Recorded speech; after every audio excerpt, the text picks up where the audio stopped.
Bora. Porque atenção, olha, nesta quinta-feira, 7 de setembro, dia da independência do Brasil, é realizado na Avenida Barão de Maruim, em Aracaju, o tradicional desfile cívico-militar. Neste ano, mais de 70 escolas participam do evento em comemoração à pátria. E os detalhes nós iremos saber ao vivo agora com a nossa querida repórter Luciana Góes, que vai nos contar como é que estão os preparativos. Luciana, você já está aqui comigo, do meu ladinho. Minha amiga, me conte como é que está o clima e a expectativa por aí também, Luciana.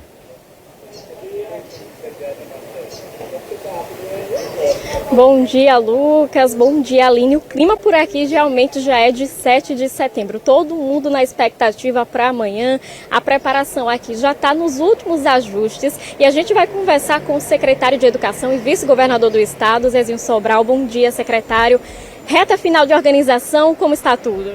Tudo organizado, tudo preparado. Nós teremos amanhã um grande desfile. Os últimos ajustes estão sendo feitos. A participação efetiva de todas as equipes, da Secretaria de Educação, da Secretaria de Segurança, das Forças Armadas Brasileiras, das equipes de segurança, toda a logística, tudo aquilo que é necessário para que ocorra um belo desfile já está preparado. A programação começa por volta de 7h30, deve ir até 5 horas da tarde. A novidade deste ano é a organização da programação por blocos, né?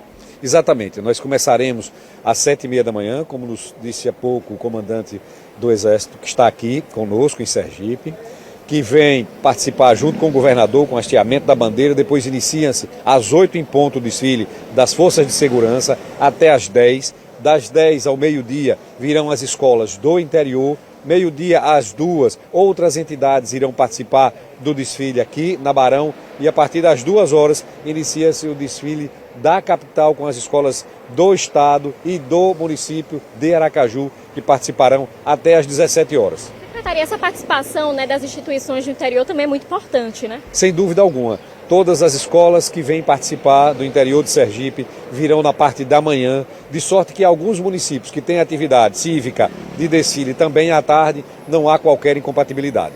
A gente noticiou, né, no início dessa semana em relação ao grito dos excluídos, né, que eles estavam na expectativa se iam participar, se não vão, já foi confirmado, não é isso? Claro, nós tivemos uma reunião, participamos com ele, a equipe e a comissão organizadora, que já foi montada há alguns meses atrás, mais de um mês atrás, já fez essa reunião, já estabeleceu o horário, já estabeleceu o momento em que eles vão desfilar, tudo acordado, tudo garantido. E no horário ali, meio-dia, também vai ter exposição de um desfile, né, de carros antigos? Pois é, exatamente. Nós fomos procurados e fizemos uma articulação onde os carros antigos contarão um pouco da história do Brasil, desde a sua fabricação até os dias de hoje. É mais um momento lúdico e importante de civismo, de mostrar à sociedade brasileira e sergipana de que a gente ama a nossa pátria, de que a gente ama o nosso país. Esse é o momento de todos, unidos, como irmãos brasileiros que somos, demonstrarmos a nossa civilidade. E olha, quem está aqui conosco também é o comandante do batalhão 28º aqui do Exército, o comandante, o coronel Leandro Pimentel. Seja bem-vindo, comandante. Participação militar também é sempre muito aguardada pela população e é importante, né? Com certeza, é uma data importantíssima para a nossa nação, um tradicional desfile de 7 de setembro, aqui na Avenida Barão de Maruim. Esse ano, mais uma vez, contamos com a presença de todas as forças de segurança.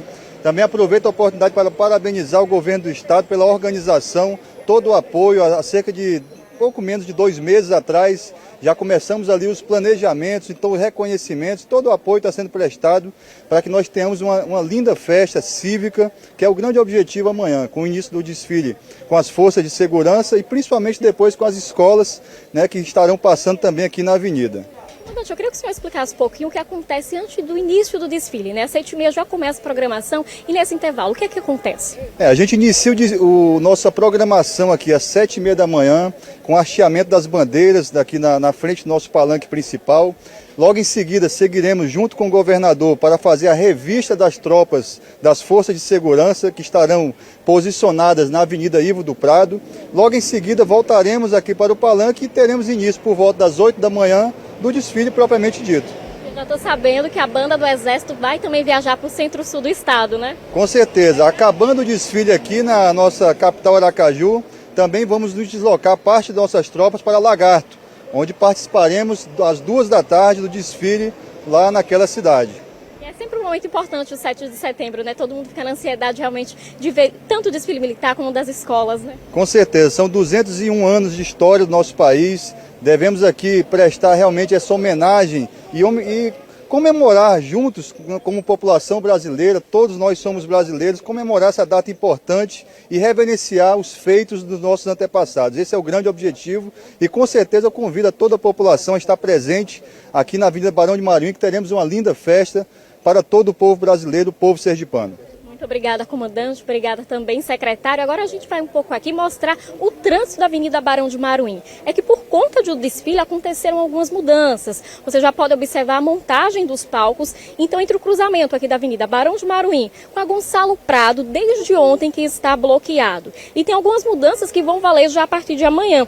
Desde as 6 horas da manhã até as 6 horas da noite vai ficar bloqueado. Tanto aqui na Avenida Barão de Maruim, por conta, né, da passagem dos desfiles, como também em ruas paralelas. Então, quem vai passar por aqui precisa estar atento, porque vão ter rotas alternativas. Além disso, o transporte público também será afetado. Qualquer mais detalhes, outras informações, basta você acompanhar no nosso portal A8SE para conferir quais ruas serão bloqueadas e quais serão acessadas. Então é isso, Aline e Lucas, fica aí com vocês, viu?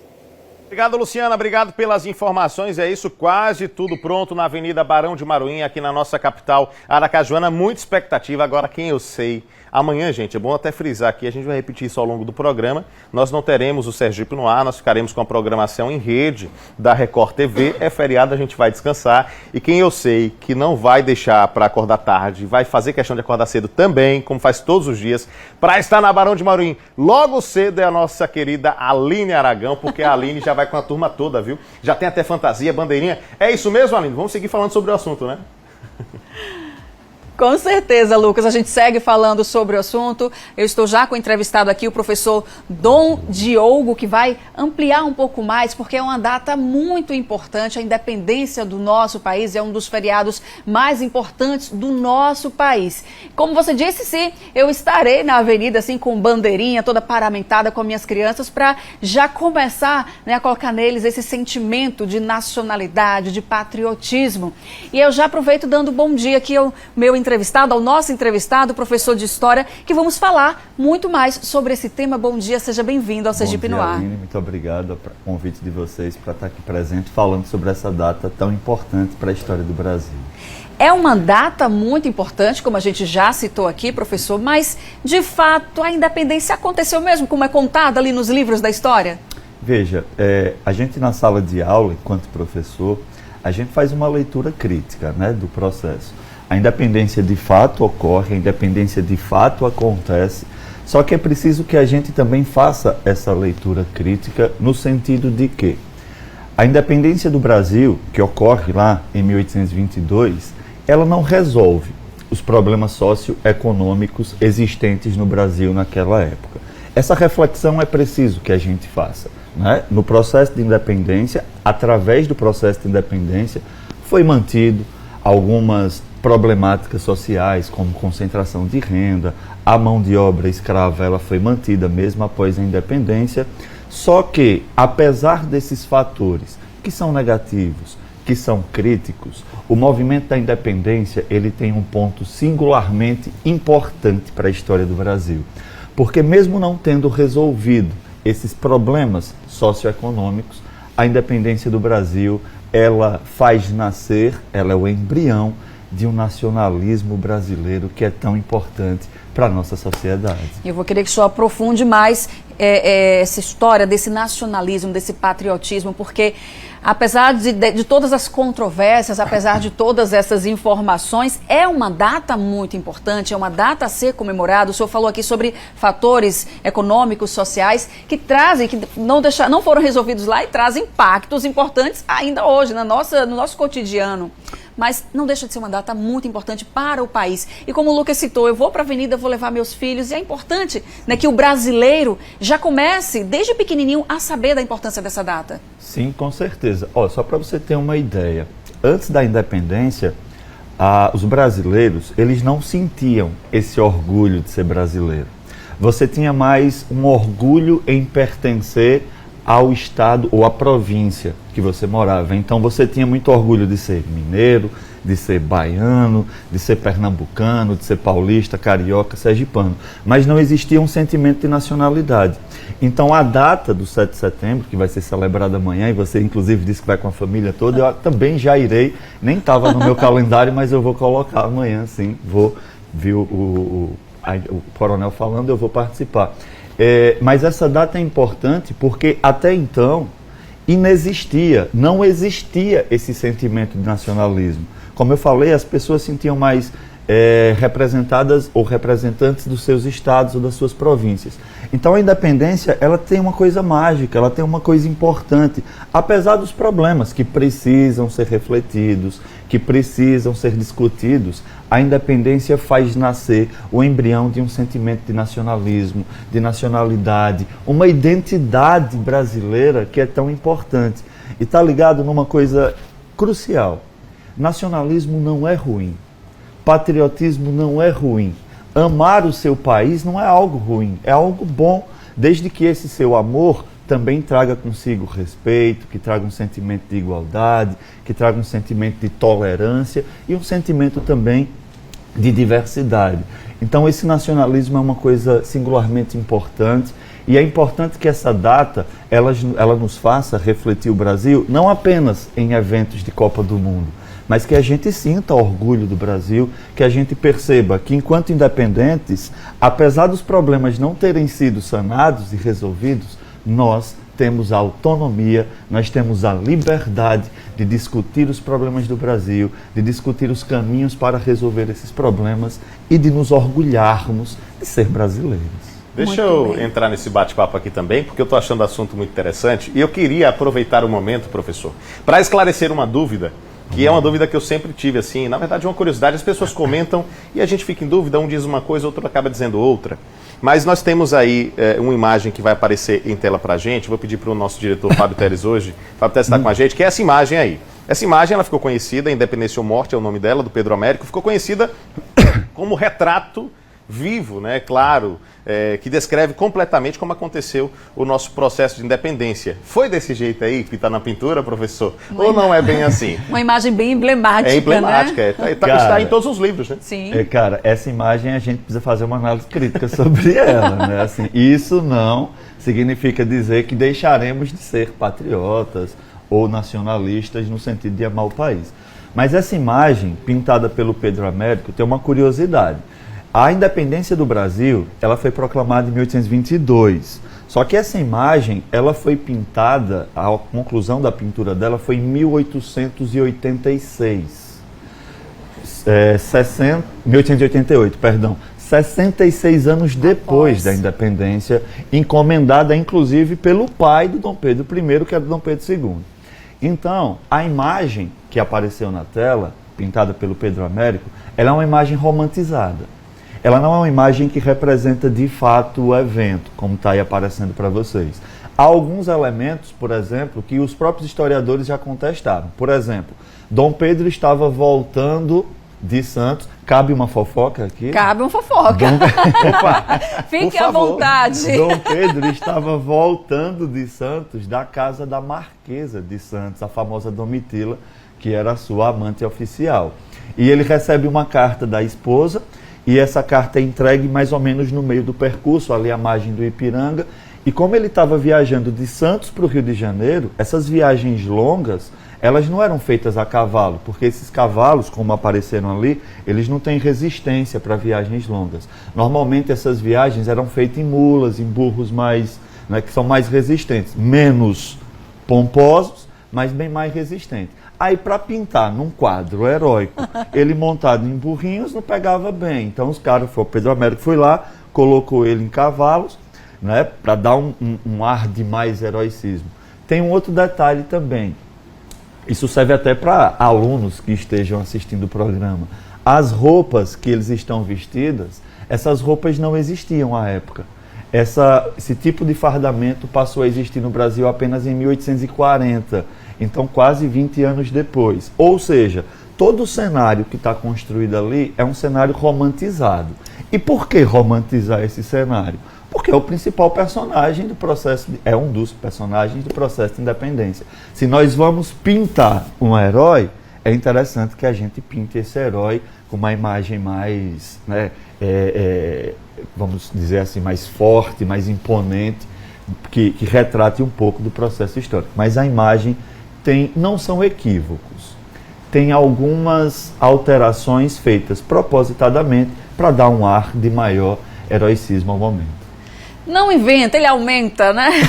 E conta o fato de uma maneira mais bonita, mais pomposa, mas como é bom, né, Lucas, a gente ter essa explicação, ter um professor de história para trazer todos esses detalhes aí desse momento. Agora, professor, o que chama bastante atenção também, o senhor citou o nome aqui da Domitila, também da esposa de Dom Pedro, é que a gente fala na independência e vem muito a figura masculina, mas a mulher teve um papel fundamental, um papel importantíssimo nesse processo de independência. Com certeza. Essa sua pergunta, Aline, ela é muito importante. E aos espectadores do Sergipe no Ar, sempre que eu estou dando aula, eu percebo que muitos alunos tomam um susto, um impacto. Porque às vezes eles não têm essa informação, mas quando a gente discute, a gente expande o horizonte. A independência do Brasil é o único evento de independência das Américas que nós temos a participação protagonista de duas mulheres, né? Isso é interessante, num cenário em que a gente discute as igualdades. Aí está aparecendo na tela a imagem da Leopoldina, que é a imperatriz da época. Quando ela recebe a carta do Dom João VI, que é o rei de Portugal, informando que vai recolonizar o Brasil, vai colocar o Brasil novamente numa condição de colônia, o Dom Pedro I não está no Palácio do Rio de Janeiro, ele está em Santos, como a gente falou há pouco. E quem recebe essa carta e dá as diretrizes para conduzir a independência é a Leopoldina. Ela que envia a carta para o Dom Pedro dizendo, cara, volta correndo, deixa o seu feriadão, que ele estava no feriadão dele lá, curtindo com a Domitila, volta para cá, conduz o processo, e ela que assina o primeiro decreto que sustenta a independência do Brasil. Então, uma mulher, né, conduzindo o processo, na parte burocrática, aquela outra imagem mostra ela reunida com os ministros, garantindo que ia dar sustentabilidade. E uma outra mulher importante é a Maria Quitéria, que é uma nordestina de Baiana, de Feira de Santana, está aparecendo ela aí. Quando o Brasil decretou a independência, Portugal não aceitou a independência. Olha que pancada, né? Então Portugal tentou manter a colonização. E aí, na Bahia principalmente, começaram levantes, revoltas da galera explodindo para lutar pela independência. E a Maria Quitéria foi uma mulher que se alistou ao exército, e com um detalhe: o exército não permitia a participação de mulheres. Ela teve que se vestir de homem, forjar um documento, se alistou como soldado Medeiros, lutou na batalha, foi foi a mais brava soldada do momento, depois foi reconhecida, depois foi expulsa do exército, porque o exército não aceitava mulheres, mas é uma mulher que protagonizou a independência no campo de batalha. Então a independência do Brasil coloca as mulheres no cenário, coloca as mulheres na condição como você está aqui agora. Que maravilha, e como é bom a gente trazer todo esse conteúdo, toda essa informação, porque olha, a história de Maria Quitéria eu conheci na escola porque minha alfabetização foi em Feira de Santana. Eu sou daqui, sou de Graco Cardoso, gosto de falar isso para todo mundo, mas eu fui alfabetizada em Feira de Santana. Então lá a gente via nos livros, era base ali, a gente recebia no primeiro ano, no primeiro dia de aula, eu recebia um livro contando a história de Maria Quitéria. Então eu conheci a história dela, mas a da Leopoldina, da Imperatriz, eu vim saber um dia desse, porque eu não aprendi na escola, porque falava em independência, vem sempre a figura masculina. Mas que bom o senhor aqui trazendo todo esse conteúdo e aprendizado pra gente. Muito obrigada pela participação. Nada. E para fechar, só reforçar a tese. A independência, como o jornalista falou ali há pouco, a independência não tem partido. A independência é um evento da sociedade brasileira para que a gente reflita a condição do nosso país, para que a gente reflita que somos independentes, que somos autônomos e que a condução do país, a melhoria na educação, a melhoria social, as igualdades e o respeito à diversidade depende dos nossos esforços enquanto cidadãos, para que a gente lute e que essa independência não fique apenas no passado, que ela sirva para que a gente continue lutando por mais independências, por mais igualdade, por mais liberdade, por uma sociedade mais justa. É isso que eu quero desejar para vocês. Uma feliz Dia da Independência, mas que essa independência nos faça lutar sempre cada vez mais por um Brasil melhor e mais diverso, como é esse programa. Show de bola, show de bola. Obrigado pela presença, professor Dom. É isso, aqui nós no Sergipe no Ar, trazendo todas as informações para você sobre esse feriado extremamente importante e legal, né, de ser discutido, de ser debatido, que é o feriado de independência. Vem para cá, Aline Aragão, vem para cá para que a gente possa continuar com o nosso programa, porque tem muito mais coisa vindo por aí. A gente vai agora para o intervalo.